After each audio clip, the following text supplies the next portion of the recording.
bung ni na jingkal khat bual hong khuangin len mual do na pan jing ni no hong suang non chi ai chiaya keileng jing thoin ka ki ha siang masa a wai zo in singpi ka don hi kazi singpi bol lim diak ka sa ka ngai na diak hi ka ompi nu un leng a bol siam thama himale kazi in a bol te ka ngai na diak se a alim dan leng tuam deuh se hin ka the hi ikingai laya na singpi bol dan ma in tu tan na bol thei laya ka ham phalwa chi in kazi ka phata amal leng hon mit fui chewa zum sim hile kilomin om chei chai hi kim no to ka ki ngai layun kalom te bang ai nuwa ho ding akilop theima ma mai we aziak ding ka dot chiangin na nungang nu singpi om siam luai voi chin hondong zelu hi ahi takin bel ken leng om siam ka sa hi kalom ten ka hong hel seklai wa kha hon eng bol sekun chin nang a hon ngai ziak mai maya nalung sim zo na dia kim noin singpi lim tak tak hon om sek ahi khao pilwangin hon se sekwa a khen chiang banga ken leng anaging ta khadek dek zama ka hiyo ka chi zen zel le kazi anui zalwa in noi khelwa lwa hi ka ompi nu unla hon za ta to kathugen nal salotel na pi in noi hengam tak tak lawa pindan dang khata kin takin wadiang lut zot mai in huaya vanui kon kon ni lo hi bangteng hile sepna lama ngai tu ading tam thei lua hi manin in lam khonga hiaidana lungsim jang khai sak zel poimo hin ka the hi huai bana nu pa bang leng hi chia ikino tu azel le ki in na thak sak zel thei a hi chi kapom da na hi kalom te hon eng bol na bang lowa tu tan singpilim tak non om sak gi ge manin lungdam pen ma in kim chi to khatve kazi no non thak ka thua ama leng ki pang ma ama hin ka the himale mi kam tam zel zul hilowai manin bang ma in a hon dong tuan ke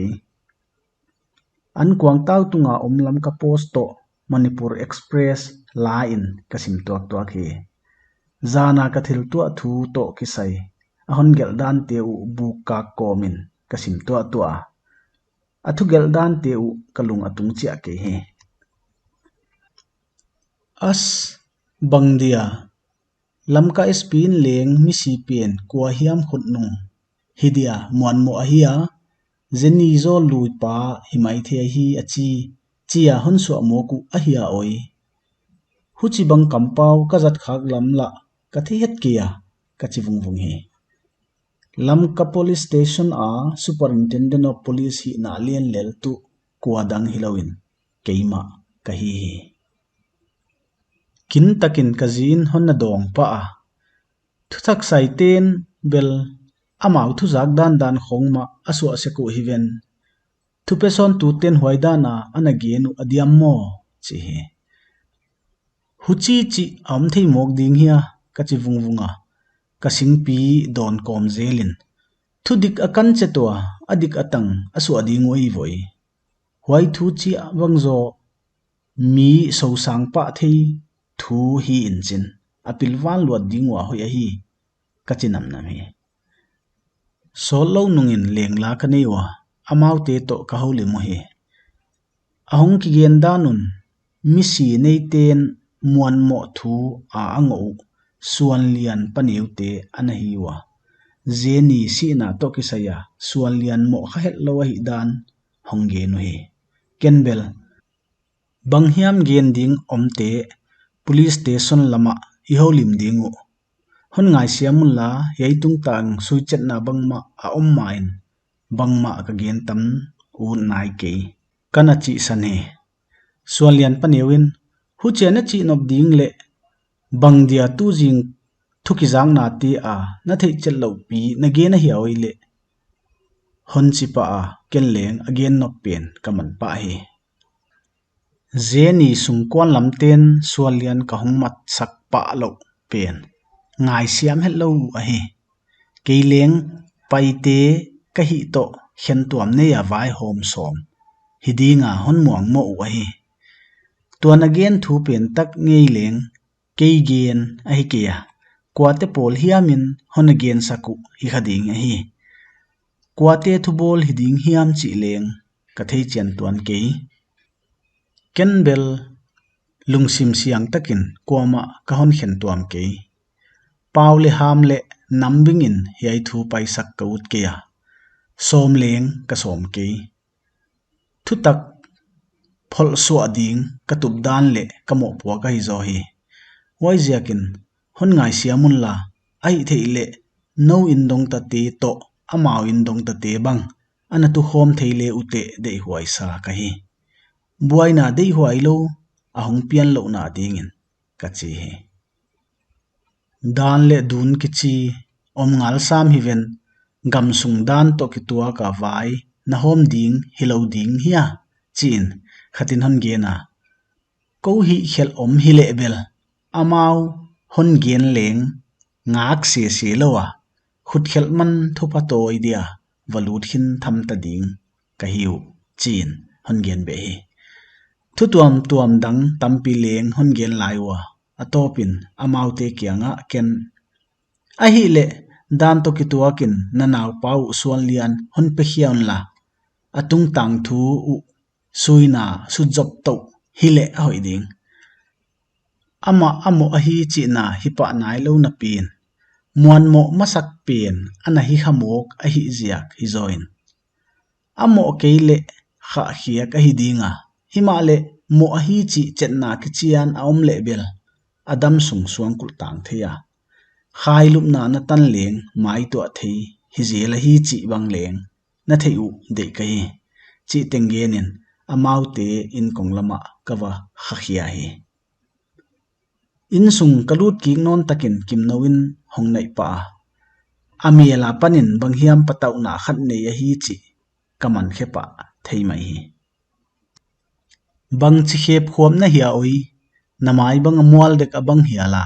chin noi komin ka chiam nuya liang koi komin kisuk lim na pindana kalut pi hi hoya kani un tut na zon khata ka to khom len la no hi na thil sai dek kha pilwang ma mai no pa chin kazi in all in han gena dena hong ho te kha sot pe ka pan ka thei luat sa hiu mi hu hamma ma te hi u a hi hon chi le ken leng bang hiam nuam sak lo na lungsim ka hon nei zekhe kim knowin hon gen zom zela lamka a shopping mall lian pen dei kim mall kichi nei tu te hiwa mi hau sa a hi banwa singwai mi te to leng hoi taka kizom na ne hiu nabang chi thei kha ka hiya oi huai tan tan thei ka hi ni dang pe ka pan ka thei sa hi amau in kwan thu kazi hum sam hui sak komin amai tanga ka ena ola nu hiu hiau komin bangma patau na dingom lo hi thudika ipana thudika vai I hom peule pathianin honom pi dinga hi chin ka he nem hi ken leng zeni si na to ke kasai tung ni apanin muan mo a suan lian nu le pa te le atanaw te u tan chin agukin kana suijek mana ka thei hun tok tho he mila huwa ye hiwa adeyu nga na dingin thagum sualeng poya sakeyu chi ka thei sa hi himale kazi lungnop lo khak ding kaven na ziakin atan chinu thei saulo bang bangin kaumzo hi I ma ang koi kiang na sana leng thuguk im ding a sek ziaka mi khen khatin police department a sep ding ut huai ana saloma a hi u hi sun hong hi takin suan lian tu thutot ding a vapo khe dingin kanwaya semte kasola amau leng buaina le haksan na helloin vapo khe thei pa wangla ko hi ahong tun ki takun kapin dan sunga samlotin sual lian ka holim pi ta hi atungin bangma gen wut ngel keima le thilom dan chiang taka ahon ge na zeni si na tung ta nga thilsui na ahon ke thua pi le ama adi nga leng hoi zo tham tham ding ai dan te khong ka gen chiangin hong ki ngai to de do he thu na yen tam le na tunga ngo na tam sem hon ki bol the a hi a mo tan saka na om zong ma le na tan ding gon na lian sak ma ma zo ding hi hoi ziakin nang le zeni ki kala bang thu om hiam chi im nei lowa na hon hil vek sip sip pen na nga dinga bit huai zo tham ding hi ka chi be lap hi huchia ka chi takin suan lianin kamit tanga honen kil kel in atut dan khong hon hei kwal vel thaka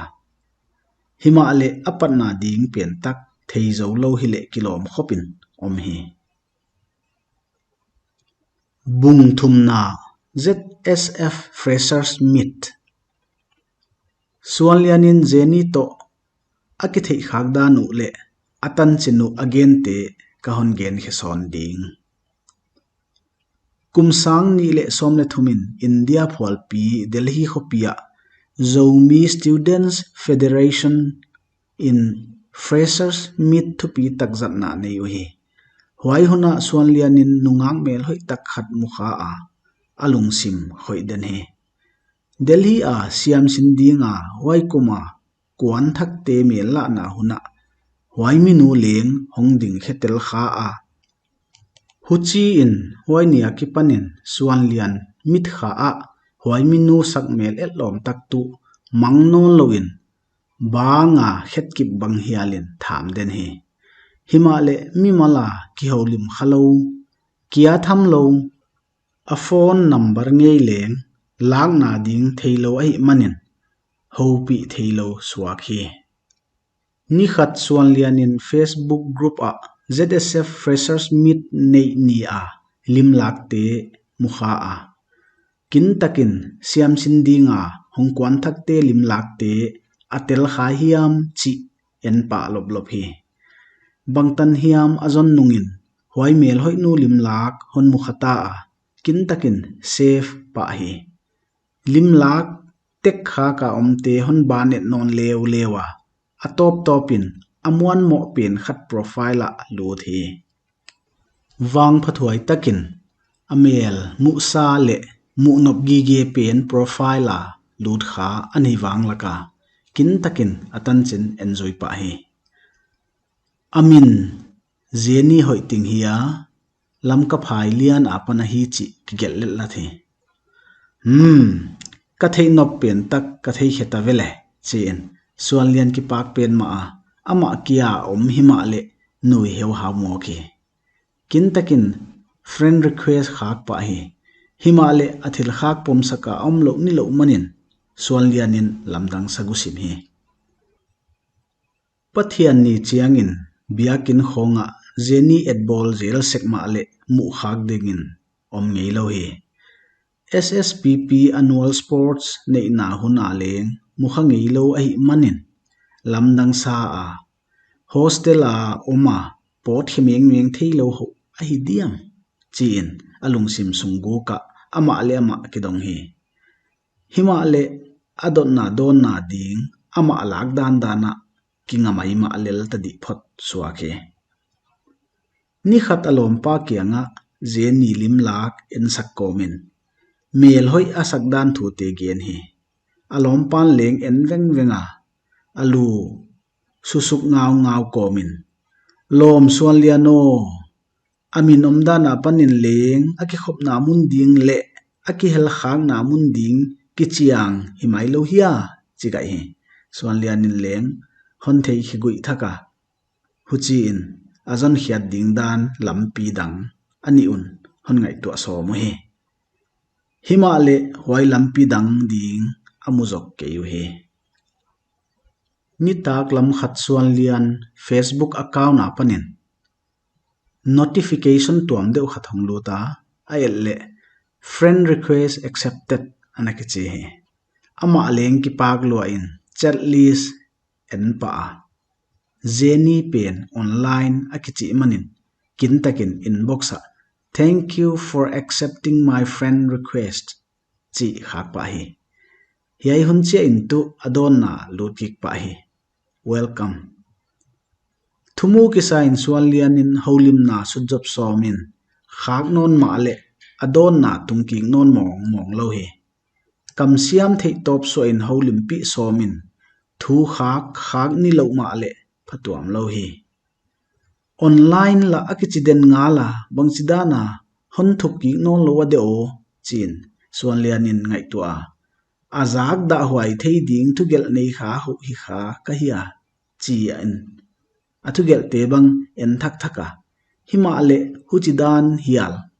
azak da huai ding bang ma omin theilo hi huai zan bel alupna tunga swalianin zeni ngai tu adenin I mu theiloin kilek leka zan bang sot diakin thehi huchi in zan kim lain thokhia Facebook a lutin zeni lim lak te bang va enen mokhi a wala bang thu awma chi khong pe vel ni lowa mi to ake holim na te khongu sim suak sak vek dim dem hi alim lak te bang avek sipin like sak vek hi lial hi huchi in jing lamin ai mut hong suak thei khong ta he bungli na zillai annual conference a boina suanlian bel mi hau satak tapa hi na a nuam tat ma maya delhi nge ya leng lam ka khwa om bangin vakam ta zo he alom ten amizia theivek tho hi na wa a khen chiang bangin zeni to akalu om ding dan pansanin chiam nui sak zel sekwe himale hiai tung tang che a bel ama ud dek loin kichitak sakma ma len lan mai hi zeni anagen luat chiang bangun peu he mai ma hi khatwei tu suanlianin zillai polten annual conference nei deku ahi dan Facebook a zeni atek nawa mukha in aman leng ani le hunding te kin takin en chian pa hi yai nia vatel te ding himai chin swanlianin alung simin thupung na lapa hi zillai annual conference ni hongtun takin swanlian le alom te midang nga vaho ngei ngu tua zu khamsa in vatel zom au hi zeni a hopi ut luat na lamin buai na lian lo vabol khazoma wa athu penin saupi honpe khathei ding bangin hongkilang hi atung tang thu zomi students federation delhi heutu te kianga tutin hongom pa a zeni nule pa te ngei leng minei zo tak a hi na wa akibe na u hong sang sim he ZSF heutu te bana zillai heutu te le SSPP heutu te khuta athu buayu ko in hongom son laya nam kal ki thei siam lo na hong piang khe thei le kilom zo hial khopin athu hong ki vok to mok ta hi ahu chi chiangin aneu alianin hiai thu thei kha vot chia tua hima le thu chian theilowa Facebook le WhatsApp khonga mok chiak atamzo a hiu hi khopia omin pilna siam na le sep na hoi tak khong vanei khasam ma le hangleng ikipat na lam lung simput ki pai theilo chiat hiding in gin ta khwai he nei le lama leng mi eng lo tuak ki bei kha hi manun kiniam khiat ut zosam kwama omlo he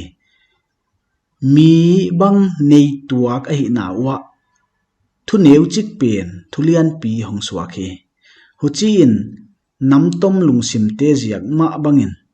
zomi sung nasan honpe towa nambing khatle nambing khat ki kal banga leng ki thei siam lo na hontun thei ding hongbang hial zo mai ma hi hichia thil a hongpai sau to zel mogle a hoi lam sang a aselam hontun zo theya hi chi mu kholna nei heu tu ten hiai thu te kwama in apoi mo lo pi a gen no lo phot ding in thei sak na hon bolu hi huchi in hiai thu pen ola sai fel to ding in hongom thei khong wang lakhe ami pi lamte buaina le suan lian buaina aneki bang dek lo thep thop he ama buaina bel bangchile zeni to kinai zo sema oma lom ta apan kingai zong hi a wai apan nu pa hi to thei ding hiam chi anahil takhe bunga na it na pak mum suan lian le aloi ten zilai annual conference huna buaina avbol thu u to kisai athu gen fela hi ma in suan lian in bangchi chi hiamin zeni mobile number ananga khatheya huai nung sia hollo in zeni thuzak den ngin mai ta hi zeni in ningpen ma maya alomte kyang khonga leng anin thu gen hi heu tu khen khat kyanga leng suan lian nin huai asakdan thu te gen khaseka anu le pate kyang nge ya leng gen lang hi hitama le suan lian in azak da huai ding thu hiam ai keile court hiama ki hek theina hial ding khopa lian thusia bangma gen khangi tadi lo ai manin athu pen gen khiatin beitho zel tadi thei nitenga mobile phone tungto na thuzak den ai manin khakhat bang hongchin hial chiangin zeni leng kingeina se khongta he anu le paten hiai mi gilo le zulzau pa akipan kiweng siam ma in chiseng ma leu tu in bel suan lian kam siam na te to anu te thugen ki tuak lo khat suwa kai manin zeni in leng sualian to ki thuzak alaw huain ruan na ding theinon ta di lo hi sumle pai haw ma in kwa na pan hong khang khia hisam ma le anu le paten zeni pen enjoy zo lua ai manun dak taka zat thei ding hial in sumle pai khangi lo hi ale lama sualian bel adei khop ding wal sumle pai anu ten khatengin khangi ge hi huchi ai na a ahong ki thuzak to zel na wa zenia dingin sualian aphat tuam hun tamma ma hi sualian ma la ki pe zo lotel ai manin akalwa ki thei siam na chi khat hong piang khe thei khong he huchi in sualian le zeni in a weekend hunol tengu jang khom thei taw he a khen chiang bangin zeni in sualian pen kholai apo tu chiangun a heu tu nu u kianga asangam pa dan khongin gen he thukin poimo om a hi chi khong pe un leng zeni tu kingen seka phalna anga chiangin sualian to amau gel pot he khomin nuam takin ki pol thei zel hi hun khen khat ngiala zeni bang sualian in lo na a wagyak thei zela akilom paulap ding gen bang siam lua u ai manun azuaw ge nu kilang khezok hello hi hichi bang a aumdan te u anule pa te tuakun bangma athei phakeu amau ma in la anule pa te u kyanga bangma a hit kei tuak ko hi huchia hunnuam tamtak ahon jat khom chiangun sualnian le zeni kala it na pak hong mum to ta hi